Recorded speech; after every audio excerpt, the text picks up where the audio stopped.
Hello, everybody, and welcome to the 43rd episode of Crime Over Wine, the only podcast with head-scratching true crime stories that are just better over a bottle of wine. I'm your host, Liam Collins, and this week my guest co-host is the host of Kraken Crime, a true crime comedy podcast, and he's a full-on cop, too, guys, so we're in for a treat for this episode, for sure. We're going to need your expertise here. My guest co-host this week is Jamie Tilson. Hello, Jamie. How are you doing? I'm doing fantastic. Thanks for having me on. I really appreciate it. Of course, and so I do need to know a little bit more about this podcast that you do with your nephew, right? Where did this idea come from? What's it all about? So basically, it's just us two talking. The whole premise of the whole idea or behind the show is that he doesn't know much of anything. So then I tell him stories, and then we kind of make fun of the stories. We do true crime, but we try not to get into like real gruesome like murders and stuff like that. So we really try to go, we've talked about bank robberies. We've talked about, like a criminal mischief type thing. We talk about some of those smaller cases that haven't got, and we look for usually fun stuff that we can make fun of. We've talked about like crime in the NFL and things that have happened with some of those guys, like the dog fighting. And so we bring up all of those cases, even if they are big cases, but stuff that we can have fun with is what we usually look for. Yeah, awesome. Well, we need that too, because the true crime world can be a very dark place to live in, and so we need a little levity as well. So appreciate that. And how long have you been? You're a county deputy sheriff. Am I right about that? I am. Yep. I'm a chief deputy with a small county in Nebraska. Awesome. Yep. Excellent. How long have you been doing that? I've been doing it for about 14 years. Excellent. Well, thank you so much. Obviously, most of the cases that we, talk about here on this podcast would not be possible and would probably, without really good investigators and really good police officers. So appreciate you very, very much for that, Jamie. I appreciate that. Thank you. Yeah, absolutely. So let's get to the wine. Let's celebrate all your success with a bottle of wine. So this week we are drinking Relax Riesling, and let me tell y'all, I do need the relax part for sure. It is fermented slightly dry with a wonderful fruity bouquet and intense flavors of apples and peaches with just a hint of citrus. And so Jamie, I know we were just talking. You are not really a wine guy. I need to know what's your typical go-to drink. So, not a big alcohol drinker. When I do drink alcohol, I like a good scotch. It's typically what I go for. Yeah. And so, we were just talking about how your wife too is like a little bit more of the wine drinker. And so we're going to have her on for another episode. So she absolutely. can give the full tea. Yeah. Excellent. Well, let's go for this. Cheers to you, Jamie. Thank you so much for coming on this week. Cheers. Thank you so much. Wow. So it's sweeter for sure, on the sweeter end of the scale. Absolutely, definitely like you would expect out of a Riesling. Fruity bouquet is a really great way to describe it because there's so many fruit flavors in here. Apples, peaches, and I do get a hint of citrus in there as well, for sure. I think that I like the sweet and I like the citrus with it. That really is a decent wine. I don't typically like a wine, but I think I like the sweet and the citrus in this wine. It actually is very good. Yeah. Yeah, and because the citrus adds like a little bit of a kick to it, right? Kind of around the edges, because it's a very mellow sweet wine. But then you get like a little bit of like lemony kind of like citrusy flavors, kind of around the edges almost, if you really think about it. No, I agree with that 100%. Yeah. I liked Mountain Dew for a while as a drink, and I liked the citrus in the Mountain Dew. So I think that kind of adds to this, and maybe why I like this a little bit. So yeah, it does kind of resemble a softer kind of Mountain Dewy kind of flavors. I see where you're going with that. And I know you said you're not a wine drinker, but toward the end of this, we've had plenty of converts on this podcast before, and you will be the latest. I can promise you that, because I don't let my guests go without being a little bit of a wino by the end of the episode. So that's good. Well, I guess we'll have to see. Yeah, we'll have to see. So, Jamie, I have a crazy case to tell you about. It's one of the wildest things I've ever heard in my life. So let's get into this case, because especially with your background, I want to know everything that you have to say about this. Yeah, I'm excited. Let's rock and roll. Let's rock and roll. So this week, Jamie, I want to tell you a pretty perplexing case that I really thought that I knew until I started really digging deeper into it. And what I found was a possible conspiracy that was much more than meets the eye. This week, I want to tell you about Brian Wells, aka the Pizza Bomber.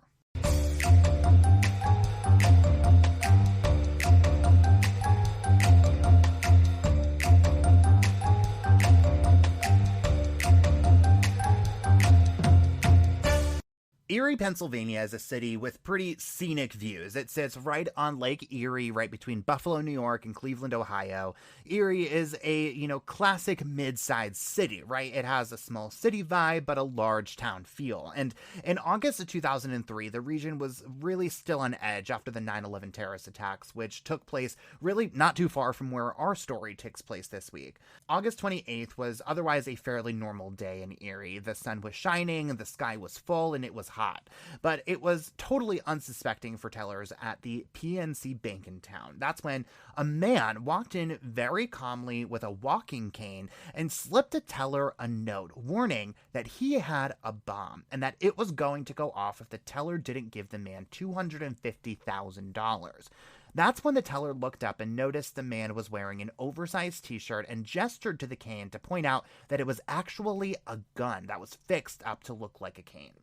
So, terrified, the teller immediately pulls together whatever money was available, which only ended up being just short of $9,000, far from the $250,000 the man was demanding.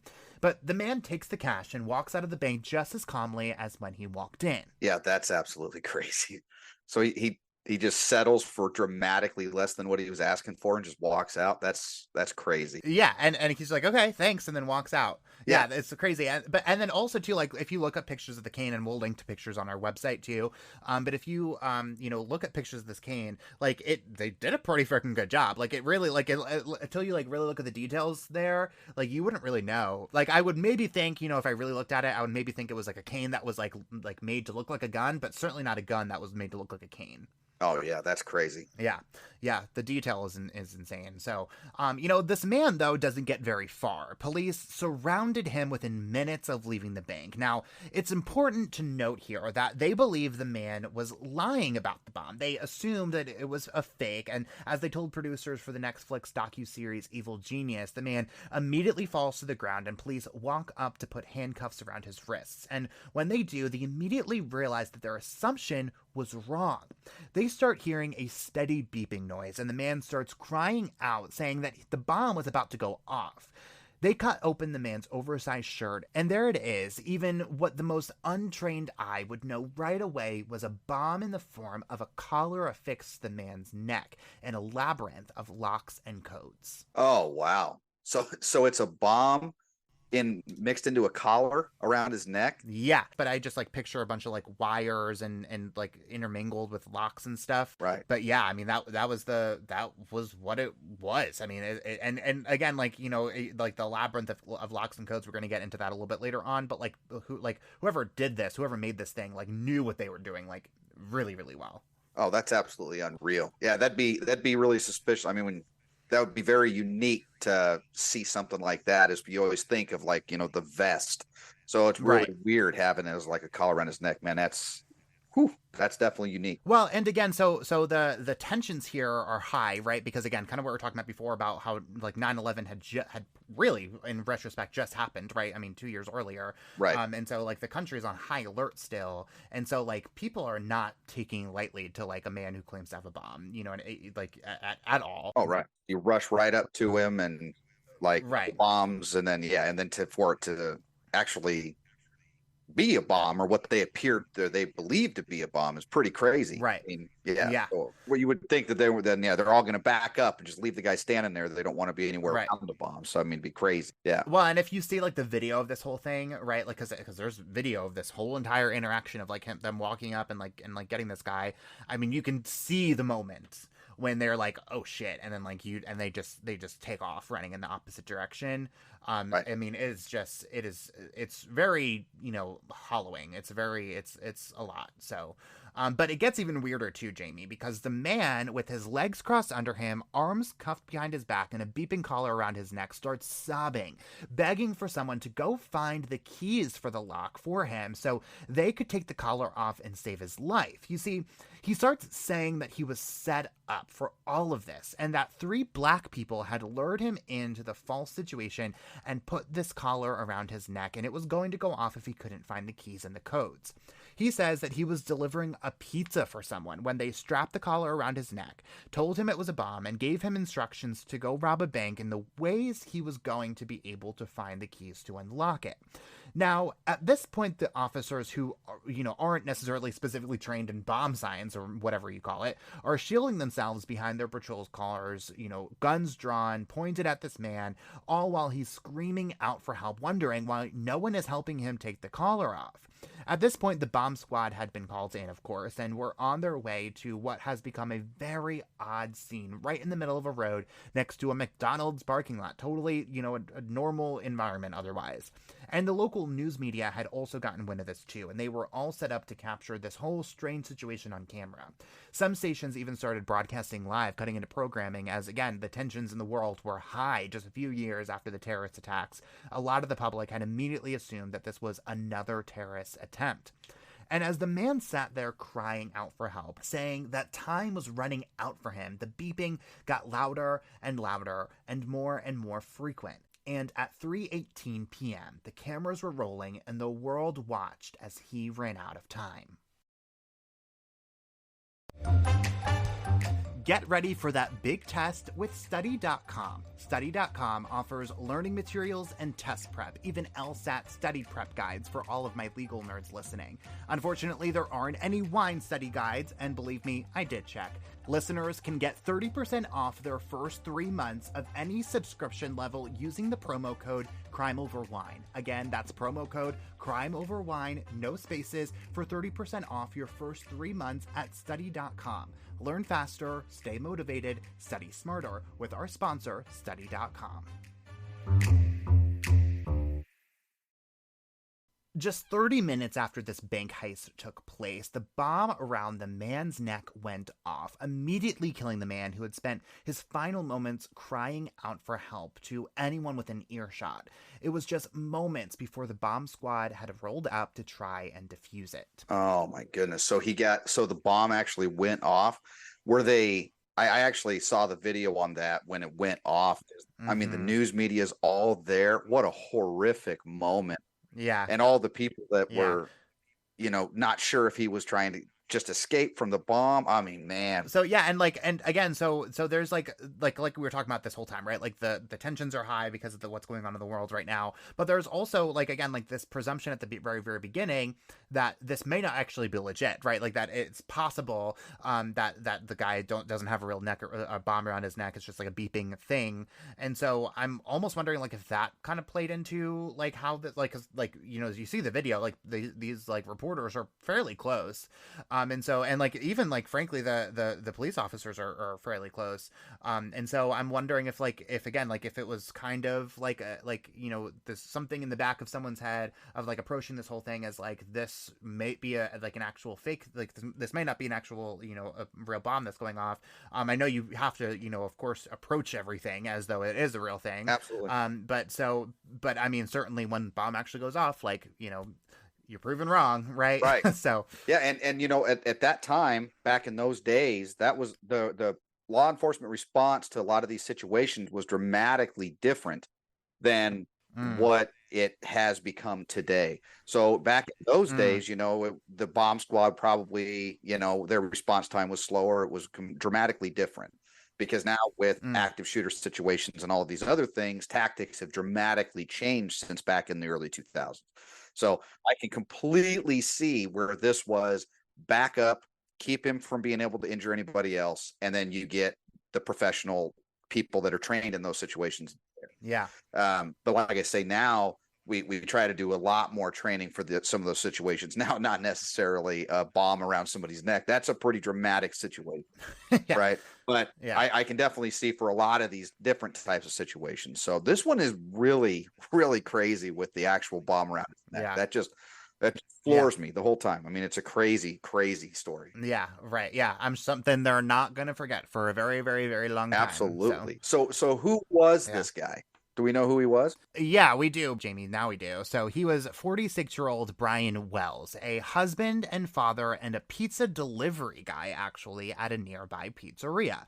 And again, the immediate assumptions about what had happened here did not involve that what he was saying or on the ground with the bomb strapped around his neck was true at all. The public, again, still an edge from the horrors of 9/11, were much more likely to believe that Brian was involved somehow and that this was a very intentional robbery and a possible terrorist attack.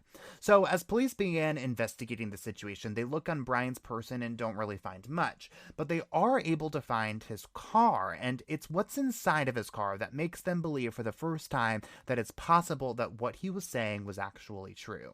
Inside of Brian's car, they find a 9-page note that was more like instructions, like an instruction manual. They were instructions of how Brian was to rob the bank, and then instructions that would lead him on this, elaborate scavenger hunt across the area to find the keys that would unlock the collar and save his life. And so, Jamie, I'm hoping that you're going to be able to read just the first page of this note, this instruction manual for us. Absolutely. So the rules were: number one, you must follow a course of instructions to find keys and combination codes to disarm the bomb. Do not insert keys into keyholes until instructed. Some keyholes are booby-trapped to prevent tampering. Rule 2, drive 60 miles per hour throughout the course. Rule 3, use only 2 or 3 minutes at each stop. A sentry will be watching at each stop to ensure you are not followed. Rule 4, bomb has tripwires. Forcing or tampering will detonate. Rule 5, all weapons, papers, containers, tapes, etc. must be returned to us.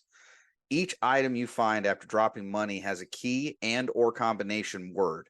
You will need to decipher the combination.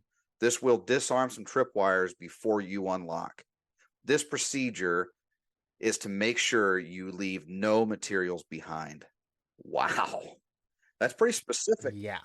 And not much time between. Wow, that really doesn't leave him much time. Nope, no, it certainly doesn't. Yeah, and we're going to talk about that in a second about what police make of that when they see this note. But I mean, talk about elaborate, right? I mean, like every single detail of this is like thoroughly planned out, like to the point where again, like 2 or 3 minutes at each stop, you can only drive 60 miles per hour for whatever reason. I can't imagine why that would really matter specifically, I guess, outside of just like, again, controlling him. Yeah. Because I can't imagine that like his car is like rigged up to like explode, but like whatever. But like, so again, so like some keyholes are booby trapped. Like this is like a very elaborate machine that they're talking about here. And it like, so whoever made this, I mean, again, what like we're talking about before, knew what they were doing. Absolutely. Yeah. Yeah. They had it almost seems like they actually would have had to have gone out and done this to be able to make notes, right, to be able to say this is what you have to do under this time frame, otherwise you won't make it. So it's very detailed. It's pretty insane. Yeah, well, and so that's a good point too, because because you were talking about the explanation maybe for like the 60 miles per hour rule is if you're only like if you have X amount of time before this bomb goes off and you're only allowed to do 2 or 3 minutes at each stop, and like like you were saying, like this person must have went through and said, okay, well, if you do 60 miles per hour between each stop and you only spend 2 or 3 minutes here at each thing, then that is the only way you're going to be able to make it through this whole thing. Right. Yeah. Well, again, that was only page 1, though, Jamie. The other 8 pages include detailed instructions, including maps of how to find the keys. Then other pages have instructions for how he should deal with the bank teller and the police if he should encounter them. And we are going to link to all of those pages on our website, crimeoverwine.com, so you can read them all for yourselves, too, and it's a ride. So, like, get your glass of wine ready for that. But it was determined fairly quickly that Brian was being led on a wild goose chase. The instructions included points where he would drop the cash off to someone and then he would be able to continue on his way to find the rest of the keys and the codes to disable the bomb. And the notes also said that he would be followed the entire time to make sure he was abiding by the rules exactly, and if he didn't, they would set the bomb off. The notes also said that the locks were set up so that if they were tampered with or not unlocked properly, they would automatically be set off. So, with the time frame that police were able to put together, they determined that there was no way that he was going to be able to finish all of the steps in the note before the bomb was set to go off and killed him. The police also said that the way the locks and dials were set up, they could not have been removed safely. There's no way. So even if Brian had followed the instructions exactly, the bomb still would have went off and Brian still would have died. Oh, wow. That's it just leaves you with so many questions, you know. I mean, Mm-hmm. my biggest question is really why. I mean, you know, like Yeah. what could have led them to doing this? So, you know, and then Mm-hmm. obviously the main question is like, I mean, who would be behind all of it? Well, that's a good question, Jamie, and it's really not immediately clear. And let me tell you why, though. Why, with this kind of, high profile case, there tends to be some infighting as to who would be investigating. The ATF said it should be them because there was a modified gun and an explosive involved. But the FBI said that the main motivation, was a bank robbery, which would make it in their jurisdiction. But then local police stepped up and said that it was, in their immediate jurisdiction. So it really should be them leading this investigation. Ultimately, and albeit relatively quickly, it was decided that the FBI would take the lead and the ATF and local police would assist them in the investigation. Brian's family, who were, of course, absolutely devastated by what had happened to him, were confused that it was ever even an assumption that Brian may have been involved intimately here because he was quiet, unassuming, a really nice guy, like would not hurt a fly. But when police searched Brian's home, they found some things that maybe his family didn't know about. They found a list of people that Brian had known, and on that list were the names of 2 sex workers, including one named Jessica Hoopsick, who said she saw Brian fairly regularly. Oh, of course. It seems like there's always something that people don't know about somebody in these types of situations. You know, they always find Right. something. And of course, it's going to be a couple of sex workers now. And if that's getting involved, that's going to get to a unique situation. Absolutely. Yeah. Sure is. Yeah, and we've talked about this so many times in this podcast, but I'll just talk about it again. Like how you really truly, even the people the absolute most, you really truly don't know anybody, you know what I mean? Like you don't know like what people have in their drawers, you don't know who people are talking to when they leave for the day and you think they're wherever. Like you really really don't know someone 100%. Right. Like even, and again, like the people who you are, the absolute closest to, like you just don't know what's gonna come out of someone's shadows. I mean, you really don't. And so I mean, this is just, I mean, a picture perfect example of how like somebody is leading this totally different life that odds are his family didn't know about. Right. Yeah. Yeah. It is really, really insane because this is where, in a lot of those situations, I mean, yeah, they all of a sudden find out, just all of the different skeletons in people's closets. Now they're able to pull it Right. off and hide this stuff from such close loved ones. It makes you just think that Right. you're not as close with that person as you thought you were. Yeah. Or families that they weren't. I don't know. It is really crazy how some people, just stuff that they Yeah. have in their closets. Well, and not even just like, makes you like, wonder about like that, but it also makes you wonder, to me anyways, like what else are you capable of if you're capable of holding that kind of secret, you know what I mean? Because it's like I don't really keep a whole lot of secrets. Like I have some, don't get me wrong, but it's like I like I don't like nothing like that. Like there are no, like, I'll be on record right now, there are no sex workers in my, sex worker numbers in my drawer, you know what I mean? So it's like, so it it just makes you wonder, like, like when this is the outcome of their life, and you find out that they're hiding this kind of secret, like what else are you hiding? Absolutely. Yeah, it you know definitely goes to definitely goes to show doubt in anything else that they mm-hmm. could have been done. When you prove something like that against somebody, you're like, okay, well, if they were capable of this and you didn't know about it, then what else are they capable of that you didn't know about? Right. Yeah. Well, Jessica ends up being very helpful, though, Jamie. She mentions a name when police interview her, that police hadn't heard of before. The name is Kenneth Barnes, who was known to deal crack and who ran in fairly similar circles as Brian in terms of engaging with sex workers. And from there, they develop a whole new list of names, 4 to be exact. There was Kenneth, but then there was also William Rothstein, Floyd Stockton, and Marjorie Deal Armstrong. Well, that list came together pretty quickly of a bunch of people. I wonder if this is the people that he Mm-hmm. was explaining when he had the collar on and he was saying that all these people put him Yeah. up to it. So I wonder if that's the, Well, and like what's interesting, like this really had no elaboration in any of the things that I read about this case, but when Brian was on the ground, he like screaming out that like a bunch of black people for whatever reason put him up to this.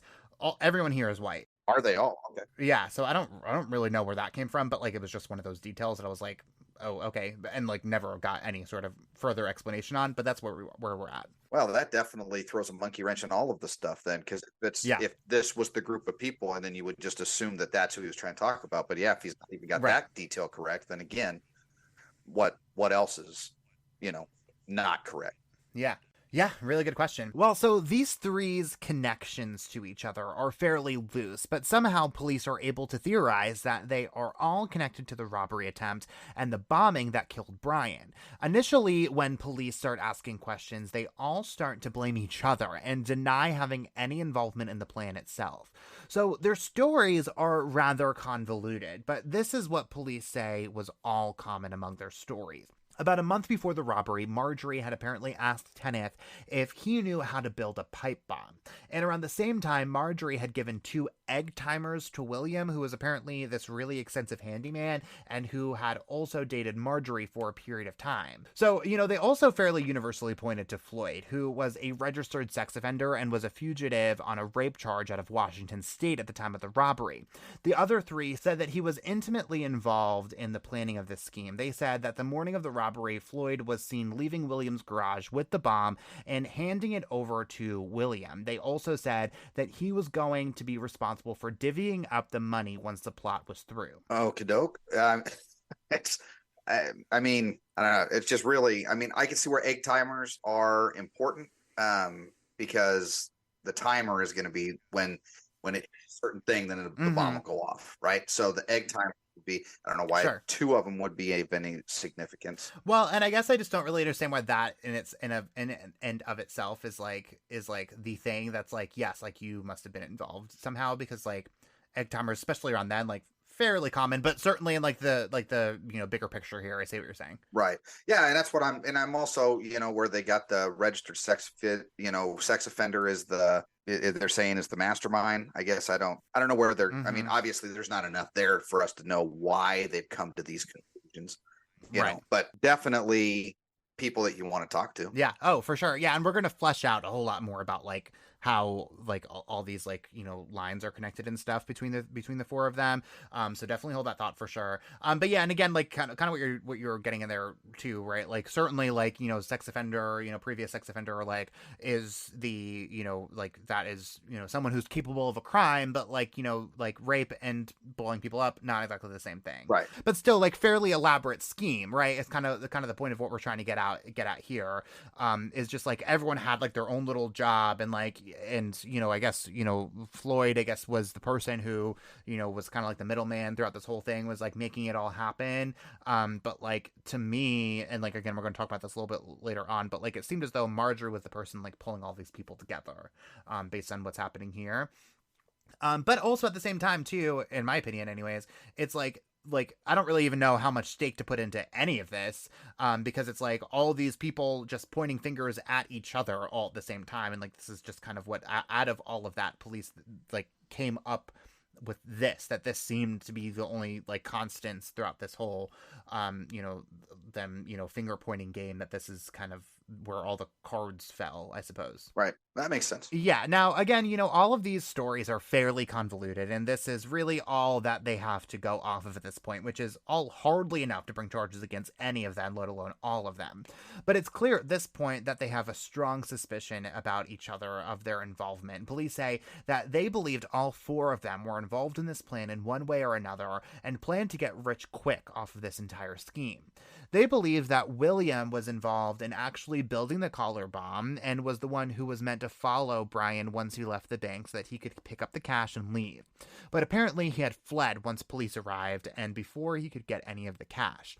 Police do believe that Floyd and Kenneth were also involved in making this all happen, and that Kenneth was likely part of, picking out Brian to be their fall guy. They also theorize that Floyd was indeed the person to be responsible for making sure everyone got their cut. But police say that the person who was driving this entire operation and was orchestrating this whole plot was Marjorie. Marjorie was incredibly intelligent. She was class valedictorian in high school, and police believe that she had the real motive to make this whole thing happen. There was apparently some dispute that Marjorie had with her father over the inheritance that her mother had left for Marjorie after she had died. Basically, when Marjorie's mother passed, the home she owned sold for about $500,000, but when all was said and done, her estate was given much less for one reason or another, and so Marjorie's dad had only given her about $50,000 as her cut of her mother's estate. So police believe that infuriated Marjorie and that she thought her father was hiding money from her. So police say that her motivation was to use the money she got from the robbery scheme to take a hit out on her dad so that she could collect the fortune that she believed he was keeping from her, but police said she was wrong and there was no fortune for her to collect even if she did end up going through with that hit. Oh, wow. That's an unreal reason to do a big but again, just like you don't know people. So, I guess it doesn't make sense to me, but it definitely could make sense. Yeah. Well, and again, I don't really know how they ended up getting to this point. I think this is just what they are gathering from everything that everyone's saying. And this is just the pieces that are making sense out of this whole thing. But again, at the end of the day, if Marjorie, did go through with this hit and then it got tied back to her, she's not getting a dime. So it's kind of an illogical, outcome for this whole thing. And also if you're asking for $250,000 to split between the 4 or potentially 5 of you, why not just take that money from that? I don't really it didn't really make that doesn't really make a whole lot of sense to me anyways. Well, and then in the grand scheme of things, he walked out of the bank still with only, what was it, $9,000? They just yeah. And so then what's the point? That's not enough for 4 or 5 people to all distribute amongst each other. It's not going to do anybody any good. Yeah, well, and what makes me laugh, frankly, is because we keep talking about how elaborately thought out this whole thing was in terms of just the actual mechanics, but not well thought out to be I know, right? Logical people know that banks don't just keep $250,000 on hand for cash that you can just hand out if someone demands it. So it's just you know you thought all this way through, you made it a 9-page instruction manual for this dude, you captured your guy, made this whole bomb, but didn't actually think to see if there was actually $250,000 to be had. Hello. Well, and then how long is it going to take them to go get the $250,000 from the back or wherever they've only allotted 3 minutes per stop, but you thought it was going to take less than 3 minutes to rob a bank of $250,000 and then get back out and then go get keys and do all these other things. that time frame makes no sense. And like you said, I really believe that too. Because if they were going to go, it's so crazy. They're not going to walk out with $250,000 in 3 minutes. Yeah, well, and not even just that either, because you're running a huge risk of, let's say there is $250,000 in this bank, you're running this huge risk that he walks out and all that money gets blown up. Right. So it's what's the realistic outcome here? Which granted William apparently was right outside waiting for the pass off kind of thing, but who's to say he even gets there? What if there was traffic? Right. Right. Yeah. Well, he didn't even get there for the $9,000, right? Right. So they got no money out of it. It does. None Zero. of it's making sense. So yeah, I agree. Well, again, these are all just the theories that resulted from a whole lot of the just secondhand information and finger pointing. They didn't have any hard evidence that directed this robbery to this foursome just yet. So police were getting pretty desperate for information, and boy, oh boy, did their patience end up paying off. Crime Over Wine is sponsored by BetterHelp. As someone who's used therapy for years, I know that finding a therapist can sometimes be a stress on its own, juggling your full-time job, your family, your friends, your podcast, and trying to find the right therapist on top of that can almost feel impossible. That's where BetterHelp comes in. BetterHelp matches you with a therapist that works for you on your terms. It's online, it's remote, and by filling out a few questions, BetterHelp can match you to one of 33,000 licensed professional therapists in as little as a few days. And because finding a new therapist is a lot like finding a new bottle of wine, if you don't jive with your therapist, you can easily switch to a new one at no additional cost. You can get 10% off your first month of BetterHelp by going to betterhelp.com/crimeoverwine. That's BetterHelp, HELP.com/crimeoverwine for 10% off your first month.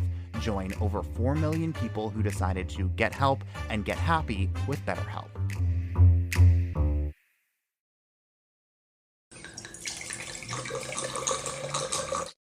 All right, Jamie, have I converted you yet? What are you a wine drinker now? I tell you what, I'm not minding this wine at all. It's really pretty tasty stuff.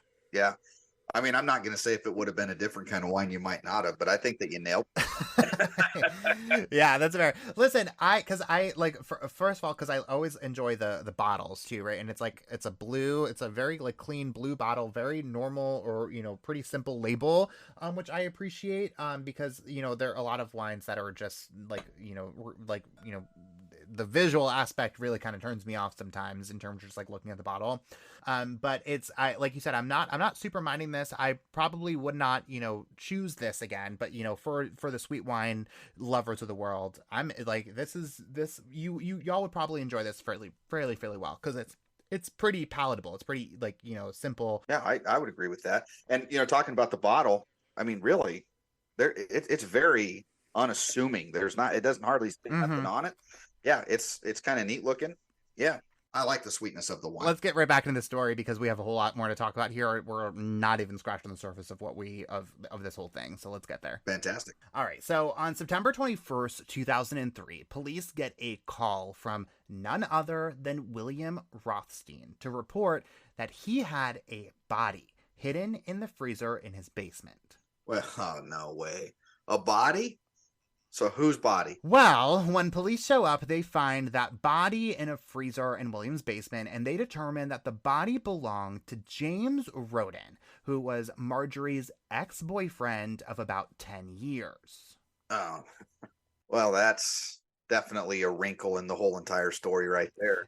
Yeah, say the least. Yeah, right. And also, let's point out here, like the robbery happened on October 28th. So this is like less than a month later that we're talking about this. Wow. So a month later, then they find that. That's right. Wow. Yeah. Okay. Right. So do we know what happened to him that he ends up dead? Yes. So it was determined that James had likely been dead for weeks, possibly more than a month. James had been shot to death, and William tells investigators that Marjorie did it, and she did it because James was catching on to their plan about the bank heist and had threatened to call police about it. Now, it's not totally clear like how long William knew James was in his freezer. I have a lot of questions about that. We never got answers to that, so, just pocket that, I suppose. But it was crystal clear that William was turning on Marjorie and was implicating her as the mastermind of this entire plan. And when police dig more into this, they find that James wasn't even the first of Marjorie's former lovers to have died under similarly bizarre circumstances. In 1984, Marjorie had shot and killed Robert Thomas, her boyfriend at the time, but she was acquitted after she had argued she shot him in self-defense. Then, in 1992, her husband Richard Armstrong had died from a cerebral hemorrhage, and Marjorie had sued the hospital that he was treated at for malpractice, and she ended up winning that lawsuit. So she just has like this history of, number one, husbands or spouses dying. Number two, going after some type of win.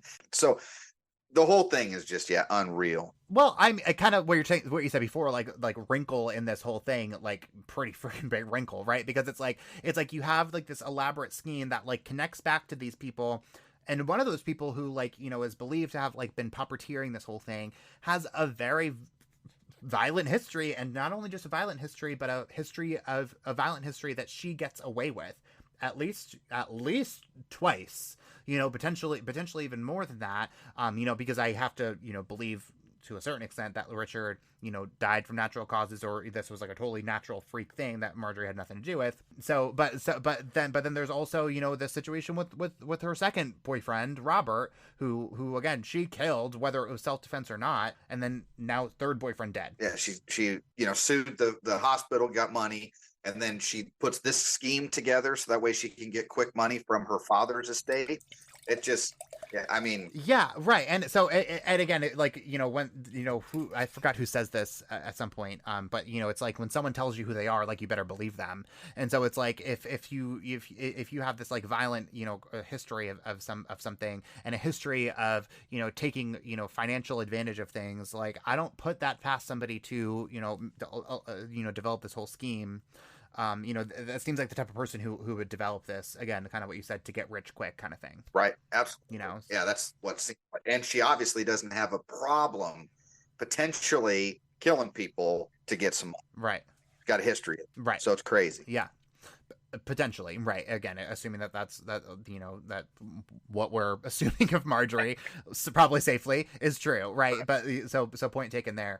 But she was not getting away with James's murder in this situation. Marjorie was arrested for the murder of James, and once that happened, and she caught on that William was the one who turned her in, she starts throwing him under the bus for the entire plan, including the murder of James. And that is when the dominoes start falling for the other three too. The investigators really start to, heat up at this point, now that they have Marjorie in custody for murder, and just a few months later, Kenneth had been arrested for dealing drugs. In July of 2004, before he had ever been arrested, William had actually died of lymphoma. But years after that, with Marjorie and Kenneth both behind bars, they are finally able to paint a really clear picture about what they believed actually happened on August 28th, 2003. In July of 2007, federal prosecutors pulled together a press conference, and they make an eerie announcement, and I mean eerie. Floyd had taken an immunity deal, so he was not going to be charged, they announced, but Marjorie and Kenneth were. Prosecutors pointed their fingers right at Marjorie and Kenneth, and they were charged with armed bank robbery, conspiracy, and using a destructive device in a crime of violence. And they also say that they had other conspirators who were, quote, involved in a limited extent with the planning, and among those co-conspirators was Brian Wells himself. Crime Over Wine is proud to support Emancipet. Today, there are over 60 million beloved pets across the country whose families cannot access or afford veterinary care. With your help, Emancipet is changing that. Emancipet is a nonprofit that offers low-cost vet care for those who need it most. They rely on donations to keep their costs low for pet families across the country. You can support Emancipet's mission at emancipet.org. Well, police say that Brian had been involved in the planning of the robbery for months and argued that he needed the money to pay off his own debts. They said that Brian had, quote, mentally rehearsed the robbery plan for days and had sat for fittings of the device multiple times. They said that they were able to learn all of this thanks to multiple informants and because of statements made by Marjorie. Wow.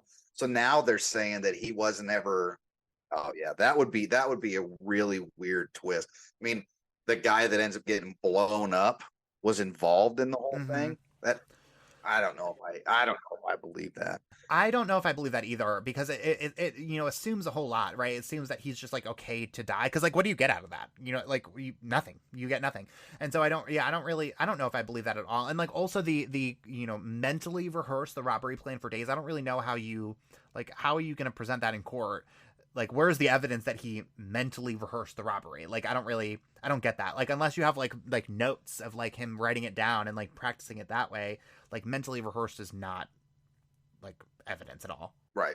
Now, I don't see how you would get yourself into that mental place, because like you just said, what does he stand to really gain out of it if it goes wrong and he ends up? So he takes on all of the risk to only get a fourth of the reward. I don't get where that would be. That doesn't seem right to me at all. Yeah, no, I totally agree. I do, and we'll get to a point, and I have my theory about how this may have happened. So I'm excited to hear what you have to say about that, Jamie, about my theory. So let's get there. Brian's family members vocally opposed this accusation, screaming out from the audience that prosecutors were lying about Brian's involvement. They maintain to this day that Brian was a victim in all of this. But Brian, of course, could not be charged with anything, so the cases against Marjorie and Kenneth move forward.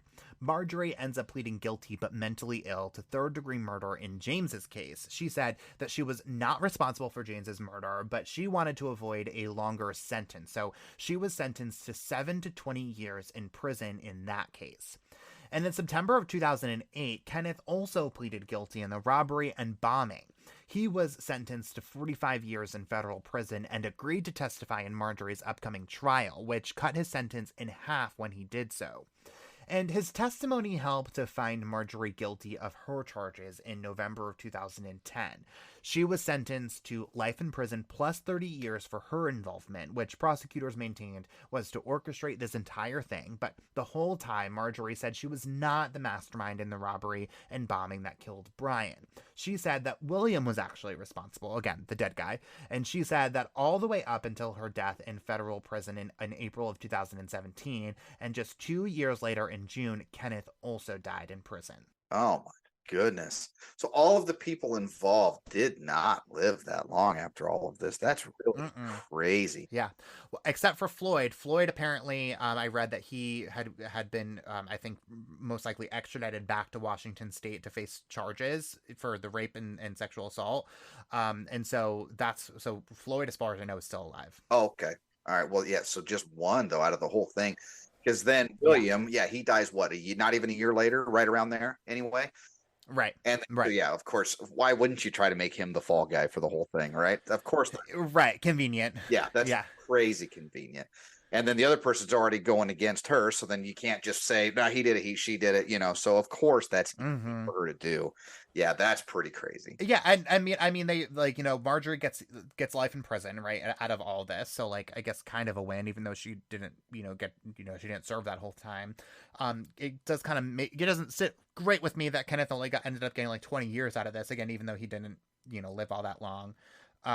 But yeah, I mean, I don't really know how to sit with this, I suppose, especially considering what we're about to talk about, in terms of like Brian's potential involvement and all that stuff. So I have a lot of questions in this for sure. Oh, absolutely. Yeah. And I also think about too, the, Stephen Melky case too, right? It's episode 38 of this podcast. It was the Stephen Melky case where he had 3 people involved, right? But like none of them ended up being charged. And like there was all this evidence pointing to that, but none of them ended up being charged directly with the murder. And so it's like, so I say all that to say, in this case, it's like you had all this evidence pointing to a group of people, but nothing like specific enough to say like this person did this, and so therefore this murder charge or this charge belongs on this person. That's kind of the vibe I'm getting here, because it's like you have all this evidence that it's like somebody, like this group of people at least did this, and then like somebody may have been involved in like the thing that led to Brian's death, but like how do you figure that out? Like there's not enough evidence to like pinpoint that exact thing. Right, I agree. And then how like what evidence leads you to believe that one person was more involved than the other person? Obviously, like right. I get that definitely does. And then the one guy takes the deal, but maybe he was, you just never really right. So no, yeah. But I would also say that where she's been involved in at least 2 other murders potentially with spouses that and she wasn't serving it all of the people that she wronged throughout her life. It does kind of sting that she only ended up serving, what would that end up being, like 15 years? Right. Roughly, 10, 15 years. Ish, yeah. And then she ends up dying. So, I mean, that's just too bad that she didn't, get more in trouble with the initial like involvement in that murder with a spouse. Right. Then that maybe none of this stuff even happens. Yeah, well, and like possibly could have been involved in her dad's death too, if all this like went right. I mean, if what they're saying is true about her. Oh, absolutely. And yeah, I mean, Yeah, and like too, because we talk about this all the time on this podcast, right? Where it's like if you don't have like the full evidence, because think about like the Ellen Greenberg case, right? Where like so many people, like, there wasn't enough evidence there, and so it's like if you go after the case prematurely or like go after the wrong charges in that case, then it's like, and then you're screwing yourself because then you get a not guilty verdict if you don't have all the evidence collected, and then you can't retry it. And so that's kind of where I think about here, where it's like if you attach the wrong charge to the wrong person, the murder charge to the wrong person, then you screw yourself in the end because if you don't have the evidence to 100% back that up. And so, I mean, this seems like a really good example of that. Oh, absolutely. And that's why I always say, I mean, you always say that you want to put together the best case because you also don't want wrongful conviction, right? So Right. if you're taking True. somebody forward on something, you definitely want to be able to prove by the evidence. And that's not, I mean, you want the evidence to point that way. And even where you see some of these cases where people make up their mind of who they want to be that person. I've seen multiple cases that way. And then you get sidetracked and it's like you want the husband or you want, and so, or the spouse, whatever. And so it's like the person Right. you want for the crime. And then you just try to fit the pieces. So I like the evidence to point you in a direction. And so it pointed them to the people because they ended up, they were all involved, but I don't know if they really have spelled anything out in what we've seen so far. That it really was her, the mastermind of it, other than her Right. history. Sure. Well, and who actually like strapped the collar around Brian's neck, knowing that it was a real bomb, like knowing that he wasn't going to be able to get it off. Like that seems like the best evidence, if that exists, to point to a murder charge. But like right now, we're not really like we don't have that. We don't know who that was. Right. Oh, I agree with that 100%. Yeah. Yeah, because you can put a plan together all day, but that person that knew that he was dead once he put it on, that person should have been Right. the one. That's that's Yeah. that's a good way to look at it. Yeah, I agree with that 100%. Yeah. Well, like we were talking about, notably, no one was ever charged with Brian's murder because, again, the prosecutor's theory here is that Brian may have been involved in planning this whole thing, and a lot of people still believe that to this day. In 2003, so shortly after the robbery, federal prosecutors gave an interview to People magazine about this investigation. And Jamie, can you read this quote of what he told reporters? Yes, his quote was, "It defies logic that a human would do that to himself. But in all my years on the job, it has never ceased to amaze me what people do and what the possibilities are." You know what? And that'd be end quote. I would agree with that because I mean, even looking back at some of the stuff we've talked about just now, I mean, you never know. His family didn't know about the sex workers that he was having dealings with. You know what I mean? So if you didn't know that about him, maybe. But I still, again, like we talked about, I still personally think there's no way the risk to reward ratio, unless he just wasn't, and you can't say, but risk to reward, what do you stand that you're going to die to maybe make $9,000? I don't see that. I just don't. Even 250,000, but then you're going to split it with the people. Right. It just doesn't make enough sense to me to think that he was. But I do agree with that quote that you don't know. You truly don't know. Yeah. Maybe he just wanted a group of friends, and this group of friends was going to have him do this, and then he got talked into doing it. And but I mean, I don't know him, and I would still like to believe that there's just no way that he would have put himself in that position. Yeah, criminals surprise us left and right, huh? There's nothing they won't do. But let's talk about because there's a really fascinating thing that pops up here that leads to a theory that I really like. So let's talk about that. A lot about this case was exposed through the Netflix docuseries Evil Genius, and a lot of people who were tied to this case gave interviews to producers, including Kenneth Barnes himself before he died. He told producers from prison that Brian was indeed involved, but he thought that the bomb was going to be a fake, that it was going to be this big ploy to scare tellers into complying, but that there was never going to be any real danger to him. He told prosecutors that Brian had been discussing the plot up to a month before it had taken place, which was corroborated apparently by another witness who was not named in Kenneth's arrest affidavit.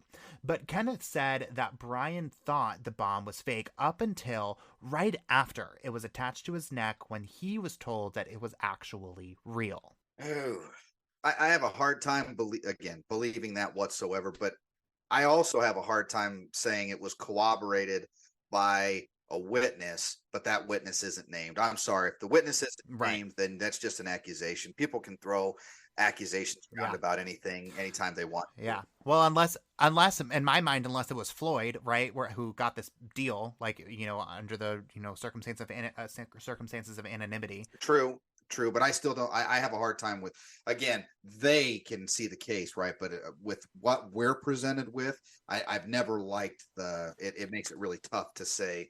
If that witness isn't Mm-hmm. named, then I don't believe what they say. Well, and certainly like a jury wouldn't either, in my opinion, probably, right? I would think so.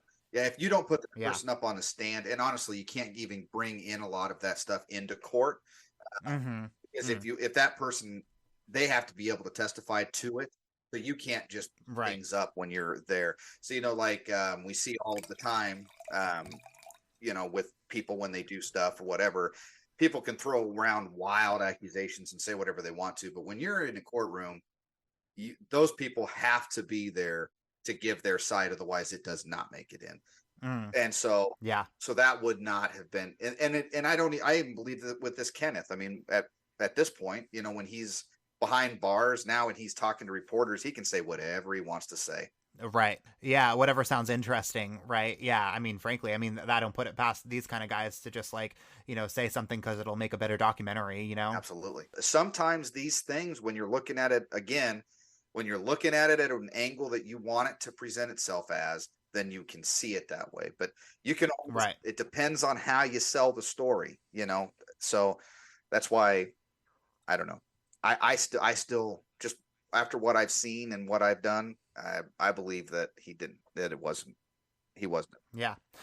You see, because the only reason that I like want to believe this, right, is because it's the only thing in my mind that makes any sort of sense to believe that he was involved and to believe that he put the collar on himself, right? Because if he really thought, okay, yeah, let's just put the collar on, you go up, you tell him it's a bomb, but it's not actually a bomb, no one's even in any danger, but you make it look real enough, and then all of a sudden it's around your neck and you're just like, oh, by the way, it's real. Like I could see that where all of a sudden it's like the panic, because there's even like this moment in the docuseries right at the very beginning, where they were talking about how like it seemed as though like as soon as the police like cut open his shirt and like saw that and like everyone and like revealed the collar, that's like you can like they said that you could even see it on his face that's when he may have realized that it was a real thing, and so like maybe everything just started to feel real. So I don't know. I just if I'm not totally sold that he was 100% involved. I'm really not. But if it like that is the only situation that makes any sort of sense to in my mind, as to how he could have been involved, intimately in making all this thing happen, but still end up dead. I can understand that. What I would probably go with more myself, based Mm-hmm. on everything that we've talked about, and then I do think I've watched the docuseries, but I do remember, I can still remember the video, um, Mm-hmm. because it was on the news, right? And that video is everywhere. So Yeah.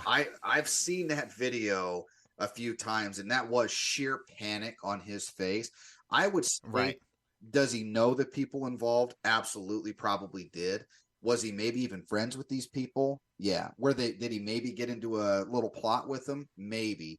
But I still think that they, I don't know. I don't see that he put this thing on himself. And then Yeah. with all of the little triggers and how intricate this thing was, that Mm-hmm. it would have taken some time to even put it on him. Right. So Yeah, that's a good I point. can even see where they were maybe talking to him about it, or maybe he was thinking about doing something with the people or whatever. But I think that they picked him and then they put this thing on him and he was terrified about it. And I think Mm-hmm. knowing all of the stuff, I mean, again, because if he was involved, even thinking it was fake, but he wanted 250 grand, when he tells the bank teller, the piece that sticks out to me more than any of it is he goes into the bank, she gives him the 8, 9,000, whatever it was, dollars, and then he just says, well, thank you, and turns and walks out. He clearly says, I'll Mm. blow everybody up, you give me 250 grand. So if he would have got the full 250 and left, he's involved. I could see that. But if he just took the 9,000 and turned and ran, that it just I don't think he was. I don't think he wanted to do the robbery. I don't think he wanted nothing to do with any of it. And I don't know. That's just I don't know. That's where I would think anyway. Well, on that note too, Jamie, let's go into this next point of what we're talking about, because I think it kind of speaks to kind of what you were just saying just now. Jessica Hoopsick, who was Brian and Kenneth's sex worker friend, if you remember, also gave an interview to Netflix's Evil Genius. In that interview, she admits to setting Brian up. She says that she sold Brian's name and his pizza delivery schedule to the group in exchange for drugs and cash, knowing very well what their plans would be to use Brian. Oh, wow. See, that would make a lot more sense to me. Do we know it was she end up charged? I mean, if she did that, she should wholeheartedly be charged with the crime. As far as I'm aware, this is the only, like, this interview that she gave to this documentary is the only time that has ever been, like, talked about publicly. Wow, that's crazy. That's definitely kind of like I don't know, like a little nugget in there, because that would make more sense to me. But if I remember correctly, when I watched it, it was tough to believe what she was saying in the documentary. Right. Well, and that's kind of what, like, I take all of that, everything that we talk about in terms of the documentary with a grain of salt, because every single person who's involved here, like, I don't put it past them for 1 second, kind of like we were talking about before, to just go, like, have this opportunity to go in front of a camera and just, like, make shit up. Like, just because it's going to be the best story at the end of the day. Like, it's like their 15 minutes of fame. I believe that these people are wanting that 15 minutes of fame, and this is the best chance that they can get. Oh, absolutely. I do definitely agree with that. Especially if it's never been said anywhere else until the documentary. Right. Yeah. Then it's like, no, I agree with that 100%. Well, and if this is true too, right? Like everything else, that they were talking about Kenneth was saying that he was involved from the beginning, and that blah blah blah blah blah. Like that, like obviously discounts this entire thing, unless it's like the situation where Brian like was friends with the rest of them and knew them kind of casually. Maybe I don't know if Brian did drugs, but like maybe did drugs with them, that kind of thing. And then when the rest of the four of them were like, hey, we're trying to do this thing, mentioned it to Jessica, and Jessica was like, oh, I know the guy, like I can give you Brian's like pizza delivery schedule, like I know that, you know what I mean? And then all of a sudden, like like everything's kind of true, where it was like Brian was kind of talking to these people for a long time, and then Jessica like hooked them up with Brian that way, and was like, hey, we can get you involved, like still, so Brian's still like this unsuspecting person, like a victim in all of this, but maybe that's how it was kind of maybe misconstrued or even lied about, that Brian was in communication with these people, like in cahoots for a long time for this whole thing. Oh yeah, I could see that big time. Yeah, that would make a lot of sense. Yeah, well, and I don't know. I don't really know where I land on this. I'm curious where your like head ends up landing, because I still feel like I could see the world where it was like Brian was involved to a certain extent to make all this happen, but didn't know that he was going to be the guy who with the bomb strapped around his neck. I could see that potentially. I really could, and I really think that could end up being the end of all this. But I also go back to like his family being so adamant that he wasn't. That he couldn't have been capable of this kind of thing. So I don't know. Where do you land, Jamie? No, I definitely would land in the exact same arena as you. I do think that if he was, because again, it's tough, because again, if his family didn't know about the sex worker, and it was the sex worker that linked him up with these other people, right, I can definitely see that being an angle, and that his family would obviously not want to believe that he was. I could definitely see that being an angle, especially where then law enforcement believes that he may have been involved too. Like, right. I definitely think he had some knowledge of some stuff, but I definitely don't think that when he walked in there that he knew that he had a live bomb strapped on his chest or around his neck, and that he was going to get blowed up over 250 grand. Right. I still don't see that he willingly let them. I think that he willingly talked to these people and became friends, but I think they duped him. Yeah. That's what I land in the same position as you, Jamie, for sure. And I also go back to like his family too, kind of like we were just talking about, of like, you know, maybe again going on the side of like Brian may have been involved like knowledgeably.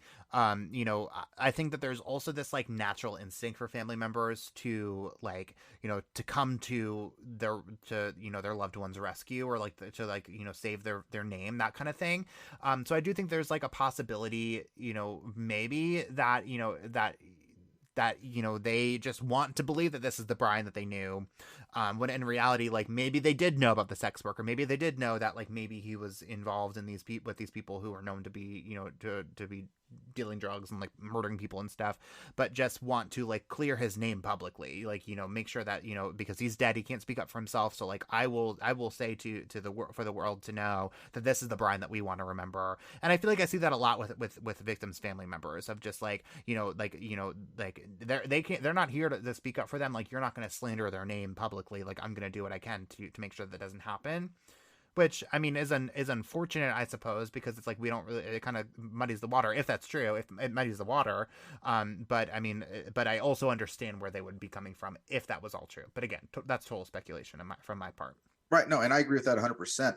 I have a hard time with that on a lot of documentaries that I watch. They want to always paint a picture of the person that you see, so you never know. Right. I mean, it's hard for any of us to really know who Brian was unless you actually knew him. Yeah. Well, on that note, that is all that we have for you this week. So Jamie, thank you so much for coming on. It was great to get your expertise on this case, and you know, talk about a real wild one this week for sure. Oh, absolutely. It was really good. I like the way that you told the story. It was well done. And it's a crazy story. And this kind of lands right around what we do with Crack and Crime, you know, with this is kind of a bank robbery, and it was, you know, the guy and a bomb. And no, I definitely appreciate you having me on. And yeah, very crazy case. Yeah, no, for sure is. But tell everyone who's, you know, sold on Crack and Crime now, tell everyone where they can find you guys and your work online. So we're everything Crack and Crime, Facebook at Crack and Crime. We're on all of the places that you can get your podcasts. We do post our stuff on YouTube as well. So everywhere at Crack and Crime, not cracking, it's crack in. So no G. Don't get it twisted now. That's right. So yeah, it's Crack and Crime, and then like I say, all the social media, everything's at Crack and Crime. So go check us out. Awesome. Okay, well, thank you again so much for coming on, Jamie. It's been a pleasure, and thank you all so much for listening. We are going to put all of our sources on our website so you can read everything for yourself and probably come up with a few theories too. And if you are just loving this podcast and are just wondering how you can tell anyone and everyone about it, the best way to help others discover this podcast is by leaving us a 5-star rating and a review wherever you are listening right now. So make sure you follow us on Facebook, Twitter, and Instagram. And if you're wondering what we have in store for you next week, here's a quick sneak peek.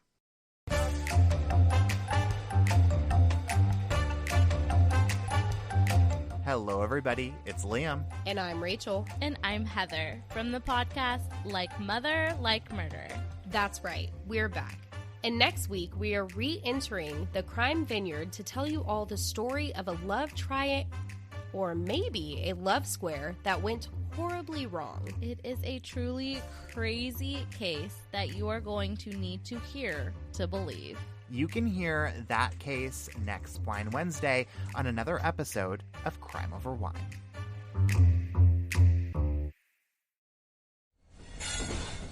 Proud member of the Podnuga Network.